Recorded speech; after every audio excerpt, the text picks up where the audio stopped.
코로나19로 매출이 줄면서 소상공인들의 어려움이 큽니다. 그래서 지자체마다 각종 지원책을 마련하고 있는데 동두천시의 경우 소상공인 지원을 놓고 집행부와 의회가 엇갈린 의견을 내놨습니다. 경기도민의 80%가 경기도 재난기본소득을 동네 가게에서 이용했다고 응답했습니다. 특히 이들 중 85%는 재난기본소득을 다 써도 해당 가게에 재방문하겠다는 의사를 밝힌 것으로 조사됐습니다. 연천군은 주민 1인당 20만 원씩 지급하는 연천군 재난기본소득을 관내 연매출 10억 원 초과 매장에서도 사용할 수 있게 했습니다. 한 주간 경기도 소식을 정리하는 주간 경기도, 일본군 성노예 피해자 양로시설인 나눔의 집에 대한 감사 결과 다수의 법률 미이행 사실이 발견된 소식을 전해드립니다.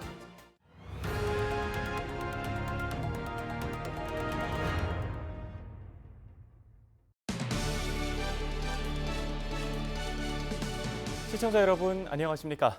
헬로티비 뉴스 나라 시작합니다. 코로나19로 매출이 줄면서 소상공인들의 어려움이 큰 요즘이죠. 각 지자체는 저마다 각종 지원책을 마련하고 있는데요. 동두천의 경우 소상공인 지원을 놓고 시와 시의회의 의견이 엇갈리고 있습니다. 김초롱 기자가 취재했습니다. 동두천 보산동 관광특구입니다. 이곳에 위치한 상가들은 코로나19로 매출에 직격탄을 맞았습니다. 경기도의 다중이용시설 집합금지 명령으로 유흥주점이 문을 닫으면서 찾아오는 미군수가 눈에 띄게 줄어든 겁니다. 아예 없죠. 아예 장사 문 닫았고 안 오니까. 그래서 나 오늘 청소 대청소하는 거야. 이제 혹시나 다음 달부터라도 장사하게 되면 장사하려고 지금 대청소하는 거야. 지금 코로나로 인해서 시장 자체가 붕괴가 돼 있는 상황이고 또 내수가 거의 없는 동네예요, 이 동네가. 그래서 내수 활성화를 해서 지금 주민들하고 시하고 유기적으로 지금 새로운 걸 지금 창출해내려고 열심히 노력하고 있는데 많은 어려움이 있습니다. 이와 관련해 동두천 시의회는 소상공인을 대상으로 한 긴급 민생안정지원금을 제안했습니다. 소상공인 1인당 50만 원을 지급하자는 겁니다. 2018년 기준 동두천 소상공인 수는 5,300여 개소로 50만 원씩 일괄 지급 시 약 26억 원가량이 들 것으로 예상됩니다. 각 업소별 휴업 일수하고 또 전년도 매출액을 대비해서 감소 대비해서 그 상황에 맞게끔 저는 지원이 돼야 된다고 생각을 하고요. 동두천시는 이 같은 지원이 쉽지 않다는 입장입니다. 시는 1인당 재난기본소득 15만 원을 지급했습니다. 도내 31개 시군 중 5번째로 많은 규모로 경기도 재난기본소득을 포함하면 4인 가족 기준 약 100만 원입니다.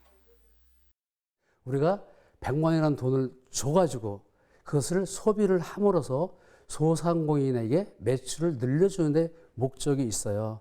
소상공인뿐만 아니라 우리가 프리랜서라든가 택시기사, 무등록 상업하는 사람들 무척 많이 있습니다. 이것은 모두에게 지원하기는 무척 어렵습니다. 동두천시는 착한 임대재산세 100% 감면 등 현재 시행 중인 소상공인 지원 정책에 약 25억 원이 들 것으로 내다봤습니다. 헬로티비 뉴스 김초롱입니다. 경기도민의 80%가 경기도 재난기본소득을 동네 가게에서 이용했다고 응답했습니다. 이는 경기도가 지난 15일부터 이틀간 도민 1,000명을 대상으로 실시한 설문조사 결과입니다.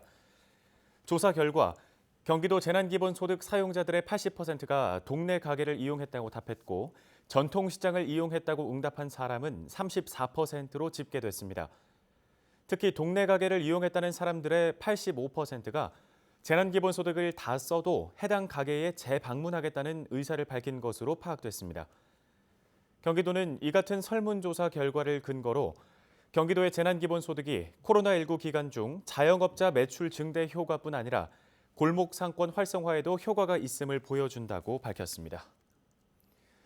연천군은 주민 1인당 20만 원씩 지급하는 연천군의 재난기본소득을 관내 연매출 10억 원 초과 매장에서도 사용할 수 있게 했습니다. 단 유흥업소와 사행업소는 사용이 제한됩니다. 경기도의 경우 도민 1인당 10만 원의 재난기본소득을 지급하면서 연매출 10억 원 초과 매장에서는 사용할 수 없게 했지만 연천구는 매출 기준을 없애 재난기본소득 사용처를 확대했습니다. 연천구는 연천 군민을 대상으로 오는 7월 말까지 주소지 관할 읍면 행정복지센터에서 재난기본소득 신청을 받고 있습니다. 지자체별 지원금에 이어 전국민 긴급 재난지원금 지급이 순차적으로 진행되고 있습니다. 코로나19의 여파로 무너진 경제를 살리자는 취지에서 지급이 결정된 건데요. 실제로 지역 경제에는 얼마나 도움이 되고 있을까요? 고정민 기자가 지역 상권을 둘러봤습니다. 지역이 한 커피 전문점. 신용카드로 결제를 했더니 지불한 금액이 차감되고 잔액은 문자 메시지에 곧바로 찍힙니다. 커피값을 재난지원금이 입금된 신용카드로 지불했기 때문입니다. 정부에서 지급한 재난지원금은 지자체가 준 지원금보다 사용 범위가 넓은 것도 장점입니다. 제가 써보니까 뭐 카페라든가 음식점, 그다음에 이제 뭐 제과점 이런 데 쓰니까 너무 편리하고 좋더라고요. 코로나19로 한산했던 전통시장도 조금씩 활기를 되찾고 있습니다. 지방에서는 코로나 확산세가 주춤하면서 보시는 것처럼 손님들의 발길이 늘고 있는 추세입니다.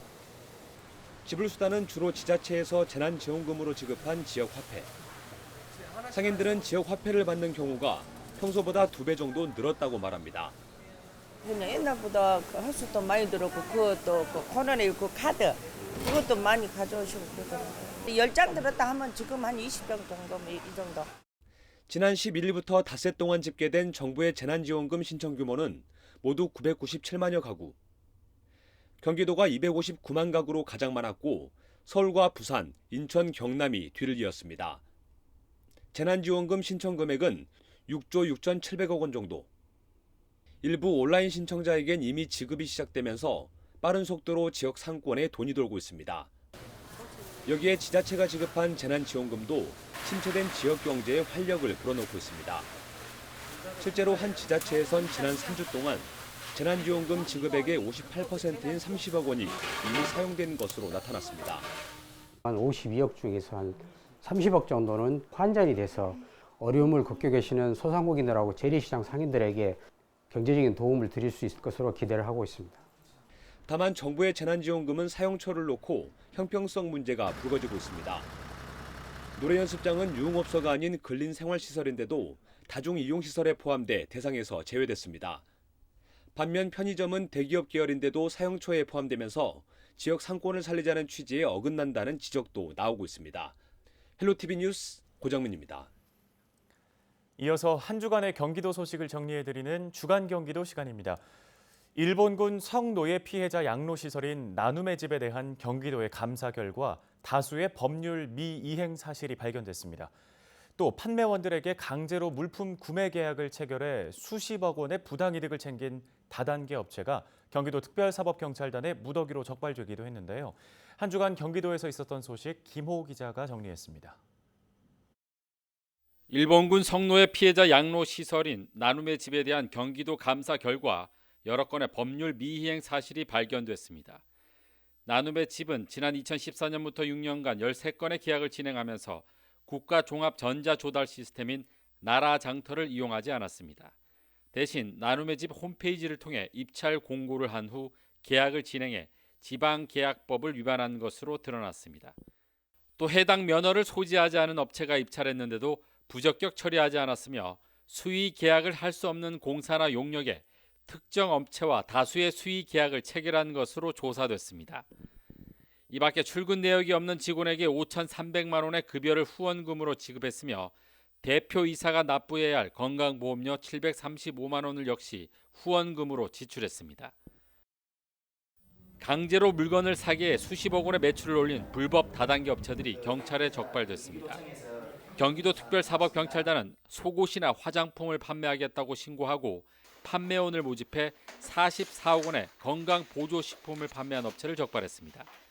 이 업체에 등록된 판매원만 3,200명으로 미성년자도 포함되어 있었습니다. 또 건강보조식품을 판매하는 다단계 업체는 700여 명의 판매원을 모집해 14억 원의 물품을 판매하다 적발됐습니다. 경기도 특사경은 불법 다단계 판매 조직을 운영한 11명을 적발해 4명을 검찰에 송치했습니다. 이와 함께 선불식 상조업체를 운영하며 선수금을 은행에 제대로 예치하지 않은 무자격 상조업체 대표 3명도 적발해 검찰에 넘겼습니다. 수십억 원을 벌고도 세금을 내지 않은 고소득 체납자들이 무더기로 적발됐습니다. 경기도는 1억 원 이상 고소득자 가운데 세금을 내지 않은 1,473명을 적발해 이 중 877명에게 9억 원을 징수했습니다. 직군별로는 대기업이 528명으로 가장 많았고 공무원이 408명, 공공교육계 201명, 의료계 172명, 금융계 111명, 법조계 53명으로 조사됐습니다. 경기도는 적발된 체납자 가운데 세금을 내지 않은 596명은 특별 관리를 통해 순차적으로 급여 압류를 진행할 예정입니다. 코로나19로 미사용된 학교 급식 경비가 학생들에게 지급됩니다. 경기도는 3월부터 5월까지 사용되지 못한 학교 급식 경비를 도내 초중고 학생에게 1인당 10만 원의 식재료 비용을 지급하기로 했습니다.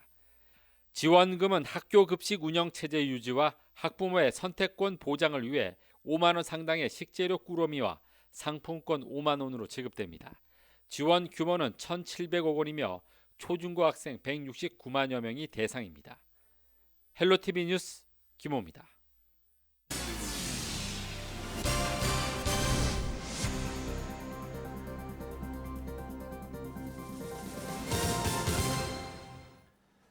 크고 작은 논란과 갈등을 빚고 있는 지역의 현안들이 있습니다. 무슨 이유에서 논란을 빚고 있고 또 어떤 쟁점들로 맞서고 있는지 이슈메이커에서 짚어보겠습니다. 먼저 5.18 민주화운동 40주년을 맞아 전국 곳곳에서 전두환 씨 규탄 집회가 진행되고 있는 가운데 포천에서는 공덕비 철거 촉구 기자회견과 퍼포먼스가 열렸습니다. 이번 논란은 어제 오늘 일이 아닌데요. 하지만 전 씨의 공덕을 기리기 위함이 아닌 병사들의 노고를 위로하기 위한 기념비라는 주장과 함께 부끄러운 과거도 역사의 일부라는 목소리도 제기되고 있습니다. 3년 전에도 기념비 이전이 추진된 적이 있지만 시의회의 반대로 무산된 만큼 포천시의 고민은 깊어가고 있습니다. 동두천의 드라마 세트장은 특혜 의혹으로 뜨겁습니다. 정계숙 동두천 시의원, 푸른숲 한류 관광타운 조성 사업에 대해 사업성과 사업 주체 자금력에 대한 검토는 물론 의회 승인도 거치지 않았다는 등의 의문을 제기해 왔는데요. 이에 동두천시 감사원과 경기도에서 감찰을 벌였지만 아무런 문제가 없는 것으로 결론이 났다고 설명했고 토지 원주인이었던 국방부 역시 문제 없다는 의견을 냈습니다.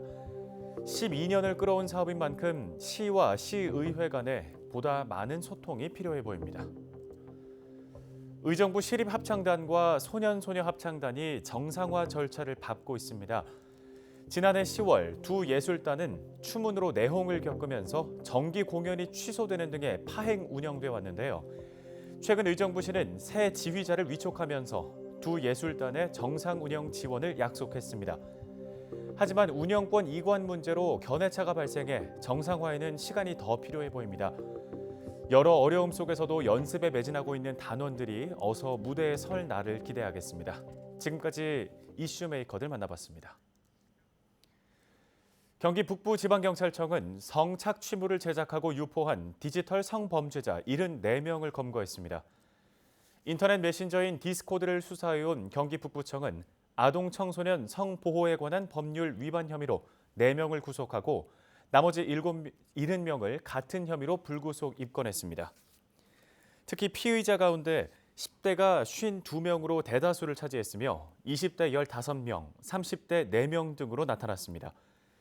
경찰은 적발한 성착취물 5만 6천 개를 삭제, 차단하고 범죄 수익 928만 원은 몰수 조치했습니다. 다음 소식입니다.